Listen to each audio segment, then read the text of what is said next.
The footage you're about to hear described was recorded on a warm June evening in 2050, an ordinary night that would soon showcase extraordinary police technology. This is a night patrol most viewers had never seen before, and one that left millions stunned.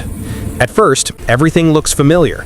A typical cruiser rolling through a busy American highway system, the flow of traffic steady, the hum of engines blending into the calm of the city. But there's one crucial difference. Mounted on top of this cruiser is a device that, just a decade earlier, belonged only in science fiction. An autonomous predictive patrol drone, equipped with non-invasive quantum imaging systems capable of scanning vehicles for hidden threats without ever making physical contact. The video begins inside the cabin. Two officers sit quietly, the dashboard lit with soft blue holographic displays, their patrol car connected to a network of drones gliding silently above the traffic lanes. The narrator explains that these drones operate with near-zero noise and use a quantum resonance system that analyzes materials, density changes, and concealed compartments without radiation, touch, or intrusion. The officers call it QI, short for quantum eye, but the public knows it by a more dramatic nickname, the transparency machine. As the cruiser merges into the fast lane, the drone activates automatically, rising from its magnetic cradle. The camera feed switches to its perspective. Viewers are stunned at the clarity. Vehicles below appear in layered overlays, showing structural outlines and flagged anomalies. In earlier decades, police needed physical searches, dogs, or complex warrants to look beneath surfaces. But now, the drone could detect modifications that suggested hidden storage, weapon housings, or illegal tech upgrades, all from 30 feet in the air. The first moment of disbelief in the video comes quickly. As the drone scans vehicles ahead, it highlights a dark blue sedan. Nothing unusual at first glance. But quantum imaging reveals inconsistencies around the front interior paneling. The system flags it in yellow. Structural modifications, 73% probability of concealed storage. The officers glance at the alert. "Mark that one," Officer Reyes says calmly. His partner, Officer Hill, nods and taps a glow-in control panel. The drone locks onto the sedan, tracking its speed and lane changes with surgical precision. The officers initiate a routine stop. Not aggressive, not rushed. The patrol lights gently flash as the cruiser moves behind the sedan. The driver pulls over, unaware that the officers already have data about his car the naked eye could never detect. Americans begin flooding the screen. Some are amazed, some are skeptical, others are unsettled by what they call X-ray policing. But across all platforms, one sentiment dominates. How did they know that without opening the car? The narrator explains that quantum imaging challenges the assumptions people have had for decades about traffic stops. Historically, these interactions relied heavily on the officer's intuition, the driver's cooperation, and unpredictable external factors. But with predictive drones, officers gain information before approaching a window, dramatically reducing the unknowns. On screen, we see another real encounter from the same night. A silver SUV triggers a different alert, this time a thermal inconsistency near the rear cargo area. The system predicts an irregular heat signature, possibly from a concealed battery pack or illegal aftermarket power cell. Officers decide to make a stop. What happens next becomes one of the most replayed viral moments of the year. The driver steps out, a middle-aged woman with a surprised but friendly expression. She laughs nervously when she sees the drone hovering overhead. "Oh my gosh, is that thing reading my car?" Officer Hill responds with the same calm professionalism as before. "It's analyzing structural safety, nothing invasive." The woman smiles. "Well, good luck. It's a mess back there." Viewers laugh at this moment because the drone then displays a perfect outline of the SUV's interior clutter. Grocery bags, a stroller, a set of luggage, and something else, a dense block of material wedged behind the trim panel. The overlay turns red. The woman's smile fades. "Wait, what's that?" Officer Reyes explains gently.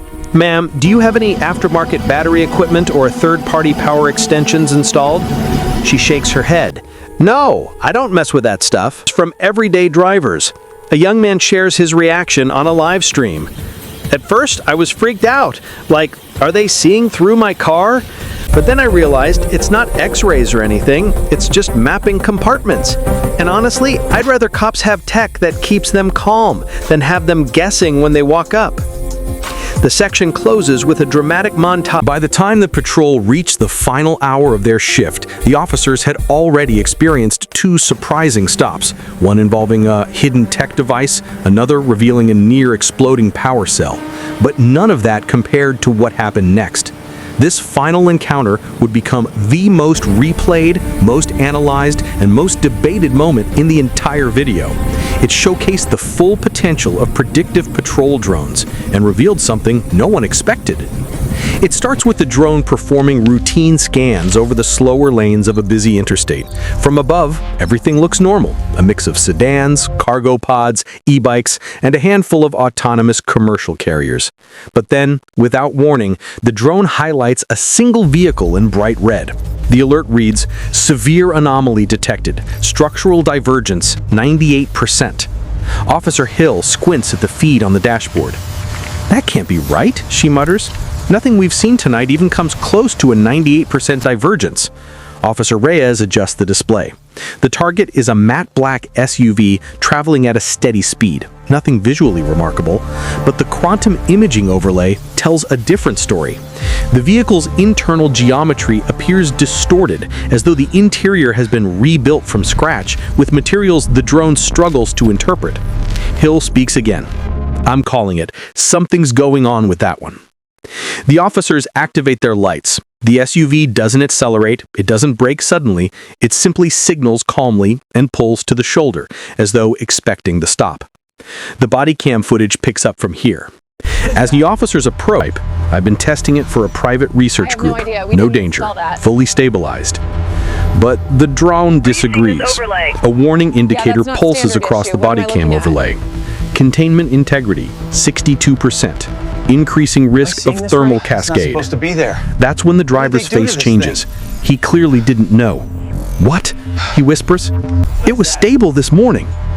Reyes responds, calm but firm. "Sir, we need you to exit the vehicle now." The man complies quickly, stepping away from the SUV. Officers guide him to a safe distance as the drone continues its assessment. What happens next is something viewers replayed thousands of times. Using its emergency protocol, the drone deploys a thin field stabilization beam, an invisible magnetic resonance pulse designed not to manipulate objects, but to analyze structural integrity under stress. The SUV begins to vibrate softly. Hill radios dispatch. "We've got a compromised power cell, possible high-risk energy unit. Initiate hazard support." The narrator explains that these cold fusion cells, while incredibly efficient, were still experimental. A weakened containment shell could lead to catastrophic energy discharge. Not an explosion in the traditional sense, but a violent release of ionized plasma, capable of injuring nearby civilians. Viewers watch with wide eyes as the drone stabilization reading shifts. The final chapter of this night's patrol doesn't take place on the highway. It unfolds in living rooms, newsrooms, council halls, and social feeds across the country. Because once the footage went public, the reaction wasn't merely surprise. It was a national conversation. And for the officers involved, it became a defining moment in a rapidly evolving era of policing. The section begins with body cam footage transitioning into broadcast-style overlays. News anchors appear on the screen, replaying the moment when the drone identified the unstable cold fusion power cell. Some call it a miracle, others call it a warning. And the public? They're fascinated, conflicted, and deeply curious about what this technology means for everyday encounters. The narrator sets the stage. Within hours of release, the footage from the night patrol reached over 40 million views. By the end of the week, it had crossed 200 million. Clips of live stream reactions appear. A truck driver shakes his head in disbelief. "Man, that drone spotted something the dude didn't even know he had. That's insane." A tech blogger adds, "This isn't policing. This is engineering-level diagnostics on wheels." A civil rights analyst weighs in. Powerful tech needs powerful accountability, but when used transparently, tools like these reduce unnecessary escalation. The montage continues, showing headlines from major networks. Quantum drones, safety miracle or privacy concern? 2050 patrol tech saves lives, new era of policing? Should police see inside cars? The debate begins. The narrator explains that despite shock and skepticism, the data speaks for itself. In early trials across several states, predictive patrol drones decreased escalation by nearly 70%.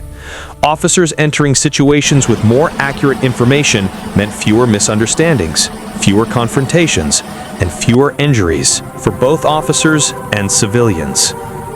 Then the video transitions to Officer Reyes, sitting down for a rare interview.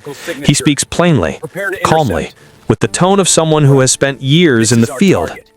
When you walk up to a vehicle without knowing what's inside, there's always tension, always uncertainty. It's that moment between greeting the driver and learning what you're dealing with. This tech eliminates a lot of guesswork. It doesn't replace judgment, it just gives clarity. Officer Hill appears next, recounting the cold fusion battery incident. When that drone highlighted the instability, my heart dropped. That wasn't a traffic violation. That was a moving hazard. The guy didn't even know he was in danger. Without the drone, that highway could have been a disaster zone.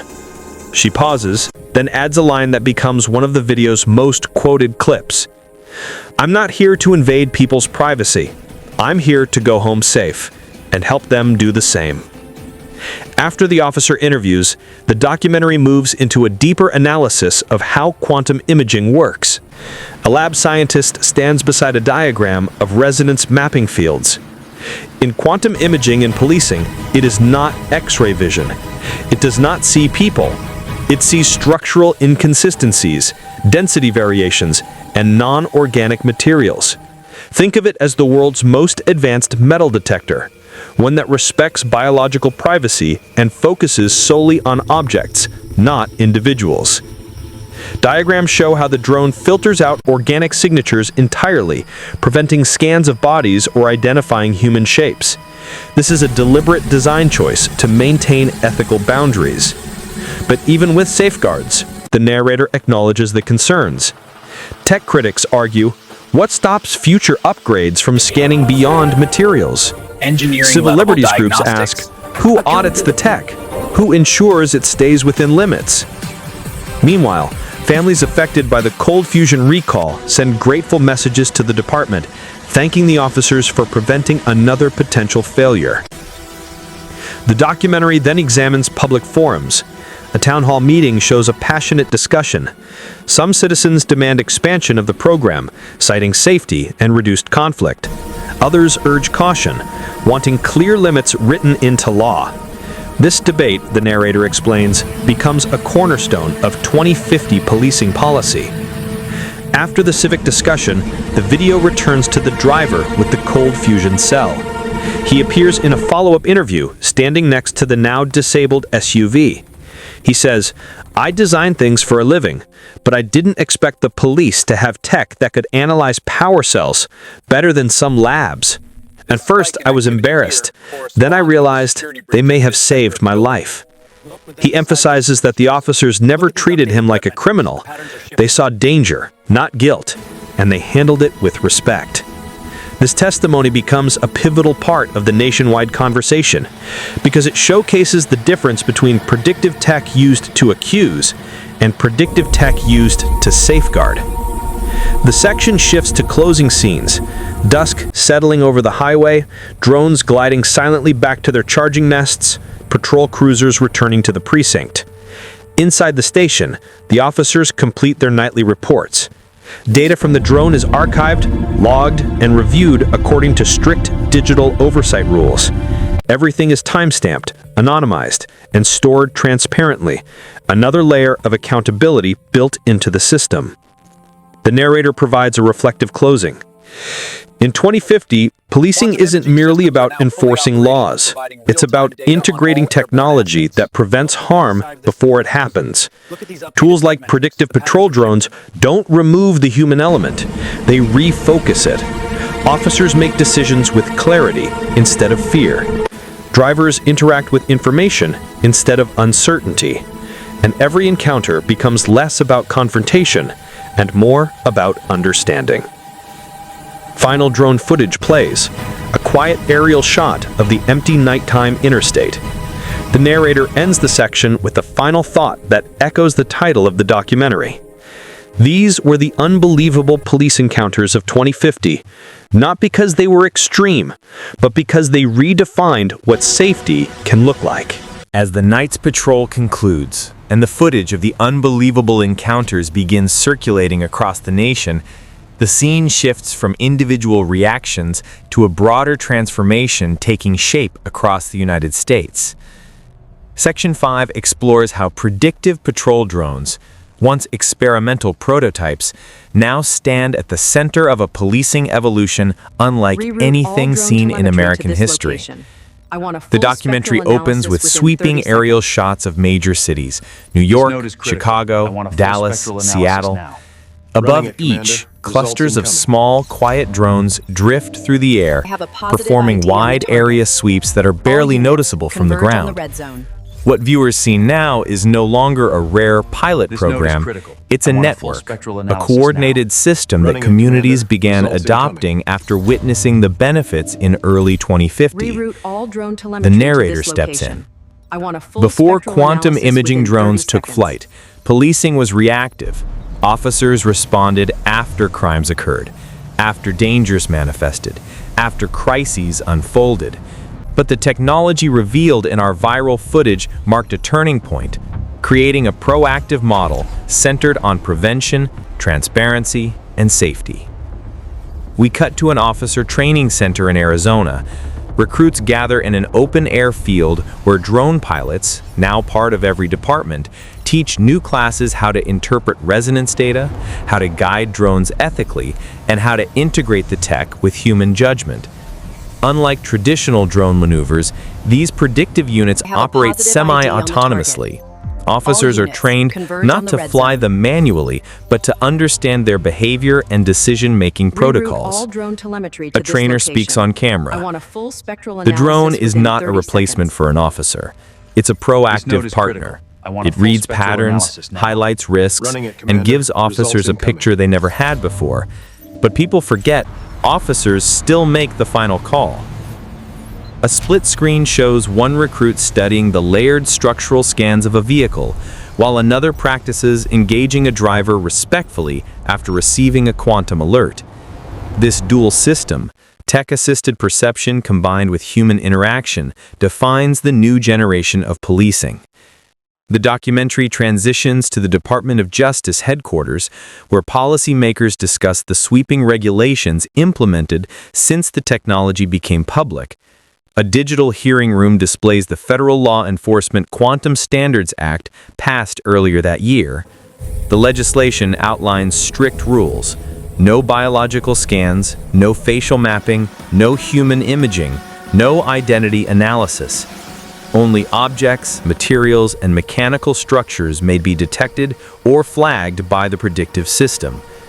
A DOJ official explains, "Public trust depends on limits. We've drawn clear lines. If technology crosses them, it's unlawful. The drones are tools, not surveillance devices." Next, we shift to local communities embracing the technology.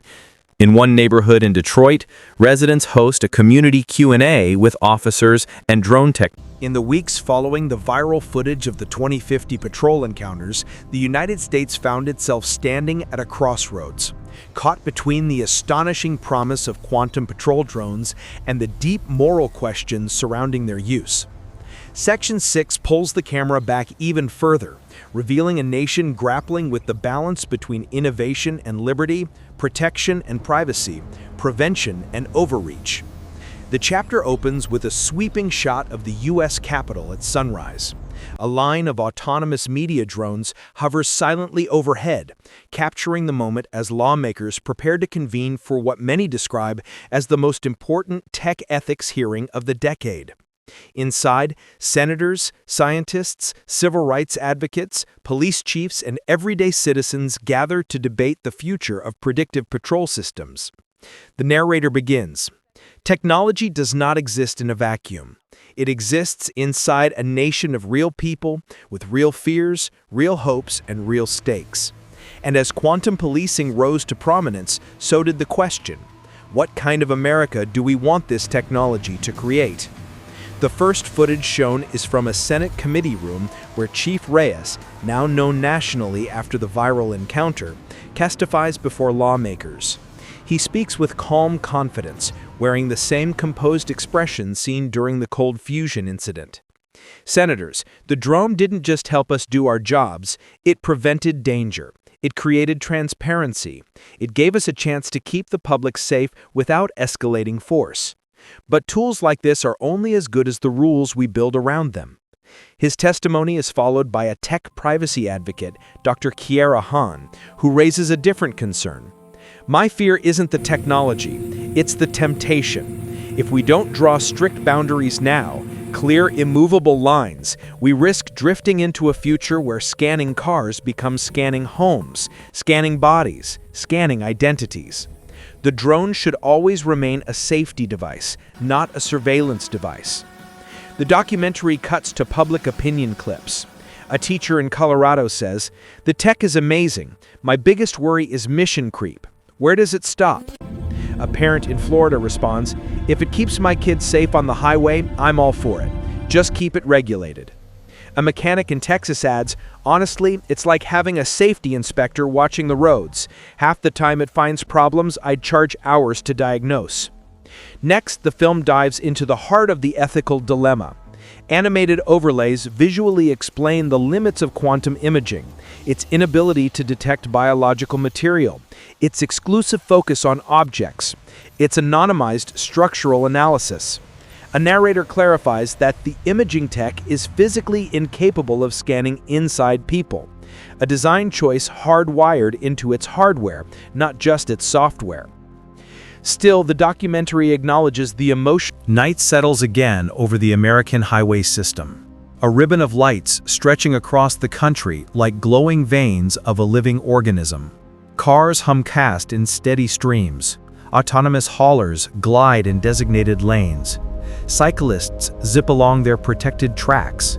Above it all, like silent guardians in the sky, the predictive patrol drones move with calm precision, scanning, watching, and listening to the pulse of the nation they were built to protect. This final section of the documentary begins with the simple truth. Every era of policing has been defined by the tools of its time. But the measure of progress isn't technology, it's what we choose to do with it. The narrator's voice carries the viewer through a sweeping aerial sequence of cities and highways. The footage feels almost serene now, a stark contrast to the shock and disbelief that gripped the country when the drone video first went viral. What once felt unbelievable has settled into everyday life. Drivers barely look up when a drone passes overhead. Officers check their quantum dashboards as naturally as they once checked mirrors. The extraordinary has softened into the expected. Yet this calm isn't the absence of conflict, it is the product of awareness. The film cuts back to Officers Reyes and Hill, filmed months after the viral incidents. They walk together down the precinct hallway, past windows showing rows of drones undergoing routine maintenance. The once experimental predictive unit, nicknamed QI, sits in its cradle like a veteran resting between missions. Officer Hill speaks first, reflecting on how everything has changed since that night. "You don't realize how much non-clarity shapes policing," she says. "Before the drones, we stepped into situations blind. Unknowns everywhere. And unknowns create fear. Fear for officers, fear for drivers. Now the unknowns are smaller, and when fear shrinks, communication grows." Reyes nods, adding softly, clarity saves lives in both directions. Their on-screen candor humanizes the technology in a way policy debates never could. These officers, once just faces behind body cams, have become ambassadors of a new balance between tech and trust. Next, the documentary revisits the man whose prototype fusion battery nearly failed on the highway. He stands beside a newly upgraded SUV, now fitted with a fully certified and safe civilian power cell. He speaks with gratitude, but also with a deeper understanding. That night woke me up, not just to the danger in my car, but to the idea that policing doesn't have to be combative. It can be technical, it can be informational, it can be, believe it or not, helpful. He smiles slightly. If that drone hadn't flagged the problem, I might not be here today. His story becomes emblematic of a broader shift. The documentary cuts to emergency rooms, showing medical professionals explaining how fewer high-speed chases and fewer mechanical failures